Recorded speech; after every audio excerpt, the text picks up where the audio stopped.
Hi friends, சுட்டு milli சொல்கிறே இனி வரப்போகிற எபிசோட்ஸ்க்கான ப்ரோமோ தான் இந்த வீடியோவில் பார்க்க போகிறோம். வாங்க ஃப்ரெண்ட்ஸ் பார்க்கலாம். அந்த பக்கமாக வர ஸ்கூல் பிள்ளைங்க எல்லாரோடைய பேக்கையும் செக் பண்ணி பார்த்தாங்க.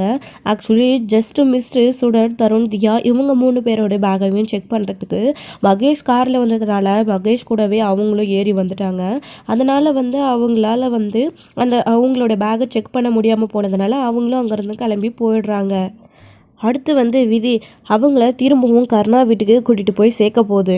ஏன் அப்படின்னா இன்றைக்கி ஸ்கூலில் அவங்கள இறக்கி விட்டுட்டு ட்ராப் பண்ணிவிட்டு வந்ததுக்கப்புறமா ஸ்கூலில் எல்லாருக்குமே ஸ்வீட் சாக்லேட் கொடுத்துட்ருக்காங்க மகேஷ். ஏன் அப்படின்னு கேட்கும்போது எனக்கு இன்றைக்கி பர்த்டே அப்படின்னு சொல்கிறாங்க. இதை கேட்ட உடனே அவங்க எல்லாருமே விஷ் பண்ணுறாங்க. நான் பிறந்ததுலேருந்து இப்போ தான் முதல் தடவையாக நான் கேக் கட் பண்ணி செலிப்ரேஷன் பண்ணுறேன். நீங்கள் எல்லோரும் ஈவினிங்கே என் வீட்டுக்கு வந்துடணும், அங்கே சின்ன பார்ட்டி மாதிரி வச்சுருக்கு அப்படின்ற மாதிரி மகேஷ் சொல்லவும், ஏன் உனக்கு சின்ன வயசுல கேக்கே வெட்டினது இல்லையா? எங்களுக்கெல்லாம் அது கூட கிடையாது, எப்பயுமே எங்களுக்கு எங்கள் மம்மி டாடி கேக் வெட்ட மாட்டாங்க அப்படின்ற மாதிரி தருண் சொல்லிட்டு இருக்காங்க. இல்லை, சின்ன வயசுலேயே நான் பிறந்ததுக்கு அப்புறமா என் அம்மா இறந்து போனதுனால எனக்கு யாருமே கேக் கட் பண்ணி செலிப்ரேஷனே பண்ணலை. இப்போ நான் ஆசைப்பட்டு கேட்டேன்றதுக்காக தான் எனக்கு கேக் கட் பண்ண ஒத்துக்கிட்டாங்க அப்படின்னு சொன்னதும், ஓ அப்படியா, சாரி அப்படின்னு சொல்கிறாங்க. அப்போது உனக்கு அம்மா இல்லையா அப்படின்னு சொல்லிட்டு இங்கே சுடர் கேட்கவும் மகேஷோட முகமே வாடி போயிடுது. இல்லை, நான் தெரியாமல் தான் கேட்டேன், எனக்கும் என் அப்பா இல்லை அதான் கேட்டேன் அப்படின்னு சொல்லிட்டு சுடர் சொல்கிறாங்க. உனக்கு அப்பா இல்லையா? சரி விடு, நீ கவலைப்படாத, அந்த ஃபீலிங் என்னன்னு எனக்கும் தெரியும். சரி, நம்ம இதை பற்றி இப்போ பேச வேண்டாம், நம்ம கிளாஸ்க்கு போகலாமா அப்படின்னு சொல்லிட்டு அவங்க கிளம்பி ஸ்கூலுக்கு போயிடுறாங்க, கிளாஸ்க்கு ரூம்குள்ளே.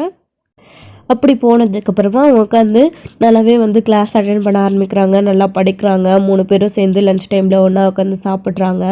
இன்னொரு சைடு இங்கே சண்முகம் காயத்ரி மேடமுக்கு ஃபோன் பண்ணி எப்படியாச்சும் அபியை வெளியில் எடுக்கணும், அதுக்கு என்ன பண்ணணும், அதுக்கான முயற்சி என்னன்னு கேட்குறாங்க. என்ன சண்முகம், அபியோட லைஃப்பில் என்ன நடந்துச்சுன்னு தெரிஞ்சால் தானே நம்ம லாயரை ஏற்பாடுத்த முடியும் அப்படின்னு சொல்லவும், அதை நான் கேட்டேன், ஆனால் அபிக்கிட்ட எந்த விவரமும் சொல்லலை, லாயரை ஏற்பாடு பண்ணால் அபியே எல்லாத்தையும் சொல்லிக்கிறேன்னு சொல்லியிருக்கா அப்படின்னு. உடனே சரி சண்முகம், நான் யாராச்சும் ஒரு நல்ல லாயராக பார்த்துட்டு நான் உங்களுக்கு ஃபோன் பண்ணுறேன். ஆனால் சண்முகம், ஒரு நல்ல லாயராக பார்த்து அபியை வெளியே கொண்டு வரணும் அப்படின்னா இது கொலை கேஸ் வேறு, அவள் எந்த தப்பும் பண்ணலை அப்படின்னா எப்படியும் பெரிய ஆள் இந்த கேஸில் சம்மந்தப்பட்டிருக்காங்க. அப்படி அபியை வெளியே கொண்டு வரணுன்னா கண்டிப்பாக பெரிய லாயராக பார்க்கணும், கொஞ்சம் காசு நிறைய செலவாகும் அப்படின்ற மாதிரி சொல்கிறாங்க. சண்முகம் முதல்ல யோசிக்கிறாரு. அதுக்கப்புறமா எவ்வளோ செலவானாலும் பரவாயில்ல மேடம், என் தங்கச்சி வெளியில் வரணும், தப்பே பண்ணாமல் அவள் எதுக்கு உள்ள தண்டனை அனுபவிக்கணும், அவள் வெளியில் வந்ததுக்கு அப்புறமா அவளுடைய இந்த நிலைமைக்கு காரணம் யார் அப்படின்றவனை நான் தெரிஞ்சுக்கிட்டு கண்டிப்பாக அவனுக்கு தகுந்த தண்டனையை நான் வாங்கி கொடுப்பேன். முதல்ல என் தங்கச்சி வெளியில் வரணும், நீங்கள் ஒரு நல்ல லாயராக ஏற்பாடு பண்ணுங்கள், எவ்வளோ செலவாளானே நான் பார்த்துக்கிறேன் அப்படின்னு சண்முகம் இங்கே துணி தைச்சிட்டு உட்காந்து சொல்லிட்டுருக்காரு. அவங்களும் அடுத்தடுத்து லாயரை விசாரிக்க ஆரம்பிச்சிடுறாங்க. இங்கே சண்முகம், இனி நம்ம எக்காரணத்தை கொண்டோம் டைமை ஒருபோதும் வேஸ்ட் பண்ணவே கூடாது, விடாமுயற்சியோட நம்ம அதிகமாக இன்னும் வேலை செஞ்சாங்கணும், சுடருடைய ஃபீஸு, அதுக்கப்புறம் இங்கே அபியை வெளியே கொண்டு வரத்துக்காக அதுக்கான ஃபீஸு நிறையா தேவைப்படும் அப்படின்னு சொல்லிட்டு அவர் ஓயாமல் உட்காந்து துணி தைக்க ஆரம்பிக்கிறாங்க, ரெஸ்ட் எடுக்காமல். இனியும் பசங்களையும் கூட்டிகிட்டு போய் சரளாவே கூட்டிகிட்டு வர சொல்லணும் அப்படின்னு யோசிக்கவும் ஆரம்பிச்சிடுறாங்க. இதுக்கப்புறம் தான் ஸ்கூலும் விடுற டைம் ஆயிடுது. இப்போது சண்முகம் சரளாவுக்கு ஃபோன் பண்ணி, எனக்கு வேலை இருக்குது, நீயே போயிட்டு பிள்ளைங்களை ஸ்கூல்லேருந்து கூட்டிகிட்டு வந்துடு அப்படின்னு சொல்கிறாங்க. என்னங்க, சரி பாருங்கள், சரி நானே போயிட்டு வரேன் அப்படின்னு சொல்லிட்டு சரளாவோ அவங்கள கிளம்பி பிள்ளைங்கள கூட்டிகிட்டு வரலான்னு போகிறாங்க. கரெக்டாக ஸ்கூலில் ஒரு டைமு இங்கே அதாவது மகேஷ் ஏற்றிட்டு போகிறதுக்காக திரும்பவும் காரு அவங்களுடைய பாட்டியும் வந்துடுறாங்க. அப்படி வந்த உடனே இவங்களும் கிளம்புறாங்க. மறக்காமல் என்னோட பர்த்டே பார்ட்டிக்கு வந்துடுங்க அப்படின்னு சொல்லிகிட்டே இருக்கும்போது இங்கே தியாவோடைய அம்மா வந்துடுறாங்க. வந்த உடனே தியா, தருண் கிளம்பலாமா அப்படின்னு சொல்லிட்டு கேட்குவோம். மாமா ஒரு நிமிஷமா அப்படின்னு சொல்கிறாங்க. என்னாச்சு அப்படின்னு சொல்லிட்டு தியா சரளாவை கேட்கவும், இல்லைம்மா இவன் என்னோடய ஃப்ரெண்டு மகேஷ், எங்கள் எல்லாருக்குமே ஃப்ரெண்டு, இவனுக்கு இன்றைக்கி பர்த்டேவாம்மா, அவங்க வீட்டில் பார்ட்டி வச்சுருக்காங்களாம், கேக் கட் பண்ணுறாங்களா, எங்களை கூப்பிட்ருக்காமா, நம்ம அவங்க வீட்டுக்கு போயிட்டு வரலாமா அப்படின்னு சொல்கிறாங்க. ஆமாம் ஆண்டி, இன்றைக்கி எனக்கு பர்த்டே, நீங்கள் எல்லோரும் கண்டிப்பாக வரணும், வாங்க ஆண்டி அப்படின்னு கூப்பிடுறாங்க. என்ன பண்ணுறதுன்னு தெரியல, ஷார்லாவுக்கு யோசிக்கிறாங்க. பாட்டி நீங்களும் கூப்பிடுங்க பாட்டி அப்படின்னு சொன்னடே அவங்களும் கீழே இறங்கி, ஆமாம்மா இன்றைக்கி என் பேரனுக்கு பர்த்டே, அவன் பிறந்ததுலேருந்தே இப்போ தான் அவனுக்கு கேக் கட் பண்ணி பெருசாக பர்த்டேவே செலிப்ரேஷன் பண்ணோம், இத்தனை வருஷமாக தவிர்க்க முடியாத சூழ்நிலைகளால் அப்படி எதுவும் செய்யலை, நீங்கள் எல்லாருமே வரணும், அவன் ஆசைப்படுற மாதிரி அப்படின்னு கூப்பிடவும் அவங்களோட ஃப்ரெண்ட்ஸ் தானே எல்லாரும் வாங்க அப்படின்னு சொல்லிட்டு கூப்பிடுறாங்க. சரளாவும் சரி ஒரு நிமிஷம் இருங்க அப்படின்னு சொல்லிட்டு சண்முகத்துக்கு ஃபோன் பண்ணி சொல்கிறாங்க. இந்த மாதிரி ஸ்கூலில் படிக்கிற பையனுக்கு மகேஷா அவனுக்கு பர்த்டேவா இன்றைக்கி கேக் கட் பண்ணுறாங்களா, எல்லாரும் 3 பேரும் போகணுன்னு அடம் பிடிக்கிறாங்க, நான் என்னங்க பண்ணட்டும் அப்படின்னு கேட்கவும், சரி சரளா கேக் கட் பண்ணுறதுக்கு தானே குழந்தைங்க கூப்பிட்றாங்க, உனக்கு வேலை இல்லைன்னா நீ அவங்கள கூட்டிகிட்டு போயிட்டு வந்துடுற, நான் கண்டிப்பாக வர முடியாது அப்படின்னு சொல்கிறாரு. சரிங்க சரி நான் போயிட்டு பசங்களுக்கு பார்த்துட்டு அப்படியே கூட்டிகிட்டு வந்துடுறேன், நீங்கள் வீட்டுக்கு வந்துடுங்க அப்படின்னு சொல்லிட்டு சரளாவும் ஃபோனை கட் பண்ணுறாங்க. கட் பண்ணிவிட்டு அப்பா என்ன சொன்னார் அப்படின்னு தருண் சொல்லவும், உன் அப்பா எல்லாரையும் போயிட்டு வர சொன்னாங்க அப்படின்னதும் மகேஷும் ரொம்ப ஹாப்பி, அவங்களும் 3 பேருமே ரொம்ப சந்தோஷம். சரிம்மா நாங்களும் வரோம் அப்படின்னு சரளா வந்து சொன்னதுனால சரி எல்லோரும் கார்லேயே போயிடலாம் வாங்களே அப்படின்னு சொல்கிறாங்க. என்னம்மா இப்படியாவா ஸ்கூல் யூனிஃபார்மோடையவா அப்படின்னு சொல்லிட்டு சரளா கேட்குறாங்க. நம்ம வீட்டுக்கு ரொம்ப தூரம், மகேஷோட வீடு இந்த தான் ஸ்கூல் பக்கம் இந்த சைடு போகணுமா, இப்படி நாம் எல்லாரும் அங்கே போயிட்டு அதுக்கப்புறமா நம்ம வீட்டுக்கு போயிடலாம், இல்லைன்னா லேட் ஆகிடுமா அப்படின்னு சொல்லவும், ஆமாம் ஆண்டி ப்ளீஸ் அப்படின்னு சொல்லிட்டு மகேஷும் கேட்டதும் சரி போகலாம் அப்படின்னு சொல்லிட்டு இவங்க எல்லாருமே அதே காரில் திரும்பவும் ஏறி கருணாவுடைய வீட்டுக்கு கிளம்பி போயிட்டுருக்காங்க. அதுக்கப்புறமா கர்ணாவோட வீட்டுக்கு போய் கார் நின்னதுக்கு அப்புறமா அங்கே மகேஷோட பர்த்டேக்காக வீடு ஃபுல்லாக பலூன் டெக்கரேஷன் கர்ணாவுடைய ஆளுங்க அத்தனை பேருமே பண்ணிகிட்ருக்காங்க. ஏன் இது கூடவே சேர்ந்து நம்ம எல்லா விஷயத்தையும் வெற்றி கூட பண்ணிகிட்ருக்காரு. கர்ணாவும் ரெடியாகி நின்றுட்டுருக்காரு. மகேஷ் வந்துடுவாங்க, வந்த உடனே கேக் கட் பண்ணிடலாம், ஏன்னா குழந்தைங்கள மட்டுமே கூப்பிட போகிறது கிடையாது, ஸோ அவங்களுக்கு பர்த்டே அப்படின்றதுனால நெருங்கின சொந்த ஒரு சில பேரையும் பெரியவங்களையும் கூப்பிட்ருக்காங்க. அதனால தான் ஸோ வந்து சீக்கிரமாகவே கேக் கட் பண்ணிடலாம் அப்படின்னு சொல்லிட்டு எல்லாத்தையும் ரெடி பண்ணி வச்சுட்டு இருந்திருக்காங்க. அப்படி மகேஷ் போன உடனே ஸ்வேதா ஓடி வந்து பர்த்டே விஷ் பண்ணிவிட்டு நீ குளிச்சுட்டு ஃப்ரெஷ்அப் ஆகிட்டு வா, உன்னுடைய கேக் கட் பண்ணிடலாம் அப்படின்னு சொல்லிட்டு இருக்கும்போது என்னோட ஃப்ரெண்ட்ஸ் எல்லாரும் வந்திருக்காங்க அப்படின்னு சொன்னதும் ஓ அப்படியா யார் அப்படின்னு சொல்லவும் அதுக்கப்புறம் சரளா அதுக்கப்புறம் இவங்க 3 பேரும் குழந்தைங்க 3 பேருமே கீழே இறங்குறாங்க. அவங்களையும் பார்த்த உடனே வெற்றிக்கு ரொம்ப சந்தோஷம். ஆல்ரெடி வந்து சுடரை பற்றி இங்கே வந்து கருணாவுக்கும் தெரியும், ஸ்வேதாக்கும் தெரியும், அவங்க எல்லாருமே பார்த்துருக்காங்க. ஓ நீங்களா வாங்க அப்படின்னு சொல்லிட்டு கூப்பிட்றாங்க. எப்படியோ அது வாங்கன்னு கூப்பிட்ற அளவுக்காச்சு ஸ்வேதாக்கு மனசு இருக்கே. அப்படி இறங்கி பெரிய வீடுன்னு உடனே அதை பார்த்து அப்படியே வாயை தான் பொழக்கிறாங்க. நம்ம சரளா வந்து இவ்வளோ பெரிய வீடா இந்த பையனுக்கு அப்படின்னு சொல்லிட்டு பார்க்குறாங்க. இவங்களுடைய அப்பா அவ்வளோ பெரிய வசதியான ஆளா அப்படின்னு. அப்படி இருக்க போய் தானே கோல்டு காயின்லாம் கூட கொடுத்தாங்க அப்படின்னு சொல்லிட்டு இப்போ கருணாவும் வெற்றி கார் வந்து பசங்களை இறங்கிறத பார்த்துட்டு வராங்க. வந்த உடனே கேப்டன் அங்கிள் அப்படின்னு சொல்லிட்டு இங்கே சுடரும் சொல்கிறாங்க. என்னது கேப்டனா அப்படின்னு. ஆமாம் நான் இவரை கேப்டன் அங்கிளை தான் கூப்பிடுவேன், இவரை எனக்கு ஏற்கனவே தெரியும் அப்படின்னு சொல்லிட்டு அவங்க 2 பேரும் பேசிகிட்டு இருக்காங்க. ஆமாம் நானும் இவரை அப்படி தான் கூப்பிட போகிறோம் அப்படின்னு பசங்க எல்லாரும் பேசிட்டு சரி சரி லேட் ஆகுது மகேஷ் நீ போயிட்டு ரெடி ஆகிட்டு வா அப்படின்னு சொல்கிறாங்க. குழந்தைங்களும் இறங்குறாங்க. பேக்கெல்லாம் வந்துட்டு இங்கே வச்சுருங்க அப்படின்னு சொல்லிட்டு உள்ளே போன உடனே டைனிங் டேபிள் ஆண்ட வந்து பேக்கெல்லாம் வச்சுட்டு குழந்தைங்க டெக்கரேஷனை பார்த்துட்டு இருக்காங்க. அப்போ தான் இங்கே கருணாவுமே எப்படி இருக்க பாப்பா அப்படின்னு சொல்லிட்டு சுடரை கேட்டுட்ருக்காங்க. நான் நல்லா இருக்கிறேன் அங்கிள். ஆமாம் இது என்னது இதெல்லாம் அப்படின்னு கேட்குறாங்க. இதுவா கேக் கட் பண்ணுறதுக்காக மகேஷ்காக அவனுக்கு சர்ப்ரைஸாக இருக்கணும்ல, அதான் இதெல்லாம் அவன் ஸ்கூலுக்கு போனதுக்கப்புறமா ஏற்பாடு பண்ணோம், அவனுக்கு ரொம்ப ஹாப்பி அப்படின்னு சொல்கிறாங்க. ஏன் அங்கிள் அவனுக்கு நீங்கள் குழந்தையிலேருந்தே கேக் கட் பண்ணதே இல்லையா, இப்போ தான் கட் பண்ணுறீங்கன்னு மகேஷ் சொன்னான் அப்படின்னு சொல்லிட்டு சுடர் கேட்டுட்றாங்க. கருணாவுக்கு என்ன பதில் சொல்கிறதுனே தெரியல. அவரும் சைலண்ட்டாக அமைதியாக நின்றுடுறாரு. வெற்றி இருந்துக்கிட்டு இதெல்லாம் அவர்கிட்ட கேட்கக்கூடாது சரியா, அமைதியாயிரு அப்படின்னு சொல்கிறாங்க. சரிங்க அங்கிள் அப்படின்னு சொல்லிட்டு சூடரும் அமைதியாயிடுறாங்க. அப்போ தான் அவங்களுடைய அத்தை அப்புறம் ஸ்வேதா கர்ணா 3 பேரும் நின்றுக்கிட்டு குழந்தையிலேருந்தே பார்வதி அக்காவோட ஞாபகம் அவனுக்கு வந்துடக்கூடாது எக்காரணத்தை கொண்டும் ஃபீல் பண்ணுவான் அப்படின்றதுக்காகவே இத்தனை வருஷம் சந்தோஷத்தை அவனை நம்ம தடுத்து வச்சுட்டோம். இப்போது அவனுக்கு இன்னைக்கு கேக் கட் பண்ணுறோம் அப்படின்ன உடனே அவன் இவ்வளோ சந்தோஷமாக இருக்கான். சின்ன வயசுலேயே அது எல்லாத்தையும் செஞ்சுருந்தா அவன் பார்வதி அக்காவோட ஏக்கத்திலே இருந்திருப்பான். அது நம்ம அவனுக்கு கொடுக்காம தடுத்துட்டோம். நம்மளுடைய கஷ்டத்தை இப்படியே நம்ம மனசுக்குள்ளே வச்சுட்டு இப்போ ஓகே சொன்ன மாதிரி அப்பயும் ஓகே சொல்லியிருந்தா மகேஷ் சந்தோஷப்பட்டிருப்பா இல்லைம்மா அப்படின்ற மாதிரி ஸ்வேதா வந்து பேசிகிட்டு இருக்கவும் அதை அவங்க 3 பேருமே கேட்டுட்டு நீ கரெக்டாக தான் சொன்ன ஸ்வேதா, மகேஷை நம்ம ரொம்ப ஸ்ட்ரிக்டாக வளர்த்துட்டோம், அப்படி விட்டுருக்கக்கூடாது, அப்படி பண்ணியிருக்கக்கூடாது, அவனை ஃப்ரீயாக விட்டுருக்கணும் அப்படின்ற மாதிரி காரணமும் பேசிகிட்டு இருக்காங்க. எல்லாத்துக்கும் அக்கா சேர்த்தது மட்டும்தான் காரணம் அப்படின்னு சொல்லி பேசிகிட்டு இருக்காங்க.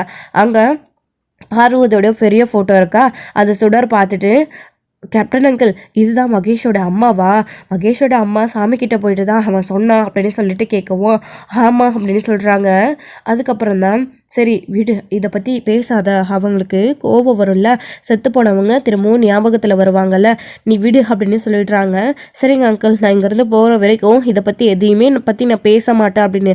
அதுக்கப்புறமா மேலேயும் மகேஷும் போயிட்டு குளிச்சுட்டு ஸ்வேதாமா அப்படின்னு சொல்லிட்டு கீழே இறங்கி வராங்க. கீழே வரும்போது அப்படியே புதுசாக பர்த்டே பாய் ட்ரெஸ்லாம் போட்டுக்கிட்டு ரொம்பவே சந்தோஷமாக வராங்க. எல்லாத்தையும் ஏற்பாடு பண்ணுங்கடா அப்படின்னு சொன்ன உடனே கேக்கையும் எடுத்துகிட்டு வந்து வைக்கிறாங்க. டேபிள்லாம் அரேஞ்ச் பண்ணி வச்சிடுறாங்க. கேண்டில் இதெல்லாத்தையும் வச்சிட்றாங்க. மகேஷ் வந்து கொளுத்தி கேக் கட் பண்ணணும் அப்படின்னு. அப்புறம் பலூன் எல்லாம் டெக்கரேஷன், இன்னொரு சைடு சாப்பாடெல்லாம் கூட அரேஞ்ச் பண்ணி டேபிளில் வந்து வெளியே ரெடியாக வச்சிட்ருக்காங்க. நீங்கள் ஏன் இன்னும் நின்றுட்டே இருக்கீங்க, சாப்பிடலாமே போயிட்டு அப்படின்னு சொல்கிறாங்க. இல்லை, கேக் கட் பண்ணி முடிச்சிடட்டும், அதுக்கப்புறமா சாப்பிடலாம் அப்படின்னு சொல்லிட்டு இருக்காங்க. சரி ஓகே அப்படின்னு சொல்லிட்டு மகேஷ் வந்த உடனே கேக் கட் பண்ணுறாங்க. ரொம்பவே சந்தோஷமாக எல்லாருமே கொண்டாடுறாங்க வெற்றி. அதுக்கப்புறம் ஸ்வேதா, மகேஷ் எல்லாருமே. ஸோ அவங்களுக்கு மகேஷ்க்கு நிறைய கிஃப்ட்டுமே வந்து கொடுக்குறாங்க. ஸ்கூலுக்கு யூஸ் ஆகுற மாதிரி வெற்றி கொடுக்குறாரு, ஸ்வேதா கொடுக்குறாங்க. அதுக்கப்புறம் கருணா இருந்துக்கிட்டு உனக்கு என்ன வேணுமே கேளு மகேஷ் அப்படின்னு சொல்கிறாங்க. அவனுக்கு எனக்கு ஸ்வேதாமா நீங்கள் கல்யாணம் படைக்கிறீங்களா அப்படின்னு சொல்லிட்டு கேட்டுடுறாங்க. இப்படி மகேஷ் கேட்பாங்கன்னு யாருமே எதிர்பார்க்கல. மகேஷ் யார் சொல்லி நீ இப்படிலாம் பேசுகிற அப்படின்னு சொல்லிட்டு உடனே அவங்களுடைய பாட்டியும் ஸ்வேதாவும் மகேஷ் கிட்ட கோவப்பட்டு பேசுகிறாங்க. அப்போ தான், ஏன் ஸ்வேதாம்மா என்னை திட்டிகிட்டு இருக்கீங்க, நான் யார் சொல்லியும் கேட்கல, எனக்கே தோணுச்சு, நான் உங்களை அம்மானை தானே கூப்பிடுறேன், ஏன் பார்வதி அம்மாவும் இப்போ இல்லை, அதனால தான் நீங்கள் பேசாமல் என்னை எப்படி பார்த்துக்கிறீங்களோ அதே மாதிரி என் டேடியும் பார்த்துக்க மாட்டீங்களா, நீங்கள் அப்பாவே கல்யாணம் பண்ணிக்கோங்க, இதுதான் எனக்கு வேணும், இது என்னுடைய ஆசை அப்படின்னு கேட்டதும் மகேஷ் இப்படியெல்லாம் நீ பேசக்கூடாது, சின்ன பையன் அப்படின்னு சொல்லிட்டு ஸ்வேதா அவங்க வாயை அடிக்கிறாங்க. பரவாயில்லையே, பைபிளில் கரெக்டான கேள்வியை தான் கேட்டிருக்கு, என் பையன்றதை நிரூபிச்சுட்டானே அப்படின்ற மாதிரி இங்கே மனசில் நினச்சிட்டு இருக்காங்க கருணா வந்துட்டு. அதுக்கப்புறமா வெற்றி அவரோட முகத்தை பார்க்குறாங்க. ஏன் கருணா ஒரு வார்த்தை கூட மகேஷ் எதுவும் சொல்லவே இல்லை அப்படின்னு சொல்லிட்டு அவங்களுடைய முக ரியாக்ஷனை பார்க்குறாங்க. அப்புறம் அவர் மேலே சந்தேகம் வர ஆரம்பிக்குது இப்படி கொஞ்சம் கொஞ்சமாக. அப்புறம் மகேஷ் ஃப்ரெண்ட்ஸ் எல்லாருக்கும் கேக் கொடு அப்படின்னு சொல்லிட்டு கருணா சொன்னதுனால சரி கேக் கட் பண்ணி சுடர், தருண், அதுக்கப்புறம் தியா, அவரும் மற்ற சரளா இவங்க எல்லாருக்குமே கேக் கொடுத்துட்ருக்காங்க. அவங்களுமே சாப்பிட்டுட்டு ரொம்பவே சந்தோஷமாக இருக்காங்க. நம்ம மகேஷ்க்கு எதுக்கும் கிஃப்ட் வாங்கிட்டு வரலையே அப்படின்னு சொல்லிட்டு யோசிக்கிறாங்க. அப்போ தான் வந்துட்டு இங்கே சுடருக்கு ஒரு ஐடியா வருது. அவங்கக்கிட்ட ஒரு பொம்மை இருக்கு இல்லையா, ஸோ அம்முவோட பொம்மை, அதை வச்சுக்கிட்டு அவங்க ரொம்பவே ஃபீல் பண்ணிகிட்ருக்காங்கல்ல எப்பயுமே அம்முன்னு சொல்லிட்டு. இப்போது டக்குன்னு எந்த ஒரு கிஃப்ட்டும் வாங்கிட்டு வரல முடியல அப்படின்னு சொல்லிட்டு அவங்களோட பேக்ல இருந்து குடுன்னு ஓடி போய் சுடர் அந்த அம்மு பொம்மையை எடுத்துட்டு வந்து, மகேஷ் இந்தா, இது நான் என் அம்மாவுடைய ஞாபகமா என் கூடவே நான் எப்பயுமே வச்சிருப்பேன், இது உனக்கு இப்போ நான் கிஃப்டாக கொடுக்குறேன், இதை நீ வாங்கிக்கோ அப்படின்னு சொன்னதும், ஓ சூப்பராக இருக்கே, இதை இனி நான் என் அம்மாவாக நினச்சிக்கிறேன், கூட எனக்கு ரொம்ப பிடிச்சிருக்கு அப்படின்னு சொல்லிட்டு ஆசையாக வந்து மகேஷ் அந்த கிஃப்டை வாங்கிக்கிறாங்க. அப்போ தான் இங்கே ஸ்வேதாம்மா இதை நான் வாங்கிக்கிட்டோமா அப்படின்னு சொல்லிட்டு இங்கே சுடரை பார்த்துட்டு அவங்கக்கிட்ட கேட்கவும், சரி வாங்கிக்கோ அப்படின்னு சொல்கிறாங்க. ஸோ குழந்தைங்க தானே சாதாரணமாக கிஃப்ட் கொடுக்குறாங்க அப்படின்னு சொல்லிட்டு இதை நான் இனி அம்மாவாக நினச்சி வாங்கிப்பேன் அப்படின்னு சொல்லிட்டு அதை அவங்களுடைய பார்வதியாக நினச்சி அந்த பொம்மையை வாங்கி வச்சுக்கிறாங்க நம்ம தருண் வந்துட்டு. அதுக்கப்புறமா சரி எல்லாரும் வாங்க சாப்பிட போகலாம் அப்படின்னு சொல்லிட்டு மகேஷ் கூப்பிடுறாங்க. இருக்கிற எல்லா கேக்கையும் எல்லாருக்கும் கட் பண்ணி கொடுத்துரு வெற்றி அப்படின்னு சொன்ன உடனே எல்லாருமே போயிட்டு சாப்பிட உட்கார ஆரம்பிக்கிறாங்க. அவங்களோட ஃப்ரெண்ட்ஸோடு சேர்ந்துக்கிட்டு அவங்களுடைய பாட்டி கர்ணா எல்லாரும் சாப்பிட்டுட்டு இருக்காங்க. இன்னொரு சைடு கேக்லாம் கட் பண்ணி எல்லாருக்கும் வெற்றி கொடுத்ததுக்கப்புறமா அவங்க மேலே வந்து லேட்டாக கேக் பட்டுறதா கூட இருக்கிற புள்ளிக்குட்டி வந்து அழுப்பிடுறாரு தெரியாமல் மேலே பட்டுறது. அப்போது அதை வாஷ் பண்ணிட்டு வரணும்னு சொல்லிட்டு வெற்றி வெளியில் வராரு. வாஷ் பண்ணிவிட்டு திரும்பவும் உள்ளே வரும்போது தான் அங்கே இருக்கிற பேக்கை கவனிக்கிறாங்க. அந்த பேக்கை கவனித்த உடனே அந்த வீடியோவில் இருக்கிறதும் கவனிக்கிறதுக்கு வருது. அப்போ தான் புள்ளிக்குட்டி வந்து, அண்ணா என்னென்ன தொடச்சிட்டியா, தெரியாமல் தானே பண்ணிட்டேன் அப்படின்னு சொல்லும்போது, அதெல்லாம் ஒன்றும் இல்லைதா அப்படின்னு சொல்லிட்டு வெற்றி அந்த பேக்கையே பார்த்துட்டு இருக்கிறத புள்ளிக்குட்டியும் பார்க்குறாரு. பார்த்துட்டு, அண்ணா வெற்றிண்ணா, இது நம்ம அந்த வீடியோவில் பார்த்தோமே அந்த பேக் மாதிரியே இல்லை, நீங்கள் ஸ்கூலில் எல்லோரும் பேக்கும் செக் பண்ணிங்க கிடைக்கலன்னு சொன்னீங்க, இந்த பேக்கில் செக் பண்ணிங்களா, இங்கேயும் ஸ்கூல் பேக் இருக்குல்ல இதையும் செக் பண்ணிவிடுங்க அப்படின்னு சொன்னதும், ஆமாண்டா எனக்கும் டவுட் தான் வருது அப்படின்னு சொல்லிட்டு வெற்றியும் புலிக்குட்டியும் என்ன பண்ணுறாருன்னா அந்த பேக்கை அவங்க 3 பேரோட பேக்கையும் செக் பண்ணுறாங்க. அவங்க சாப்பிட்டுட்டு இருக்காங்க, கவனிக்கிறது கிடையாது. அப்போது அந்த 3 பேக்கையும் எடுத்துகிட்டு வந்து தனியாக செக் பண்ணி பார்க்குறாங்க. அப்படி செக் பண்ணி பார்க்கும்போது சுடர் முதல்ல வந்து தியா, அதுக்கப்புறம் தருண் இவங்க 2 பேரோட பேக்கை செக் பண்ணிவிட்டு கடைசியாக சுடரோட பேக்கை செக் பண்ணி பார்த்துட்ருக்காங்க. அந்த சமயத்தில் சுடர் சாப்பிட்டு முடிச்சுட்டு எந்திரிச்சு வந்துடுறாங்க. கேப்டன் அங்கிள் என்ன பண்ணுறீங்க அப்படின்னு கேட்கும்போது, அது ஒன்றும் இல்லை பாப்பா, சும்மா தான் இது உன்னோடைய பேக்கா அப்படின்னு சொல்கிறாங்க. ஆமாம் என்னோடைய பேக் தான் அப்படின்னு. நல்லா இருக்கா, இது எனக்கு ஸ்கூலில் கொடுத்தாங்க அப்படின்னு சொல்லிட்டு சுடர் கேட்டுட்டு இருக்காங்க. சூப்பராக இருக்குது, நான் இதை பார்க்கட்டுமா அப்படின்னு வெற்றி கேட்குறாரு.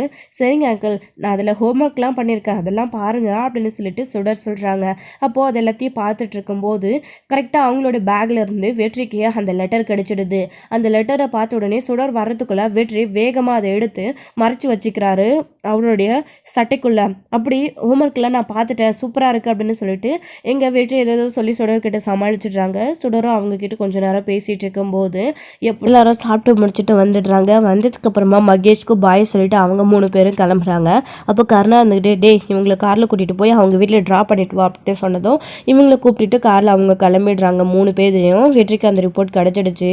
ஸோ வெற்றி அதை ஓப்பன் பண்ணி பார்க்கலாம் அப்படின்னு சொல்லிட்டு கருணா அங்கே அவங்க குழந்தைங்களை அனுப்பி வச்சுட்டு இருக்கிற நேரத்தில் இதை ஓப்பன் பண்ணி வெற்றி பார்த்துட்டு இருக்காரு.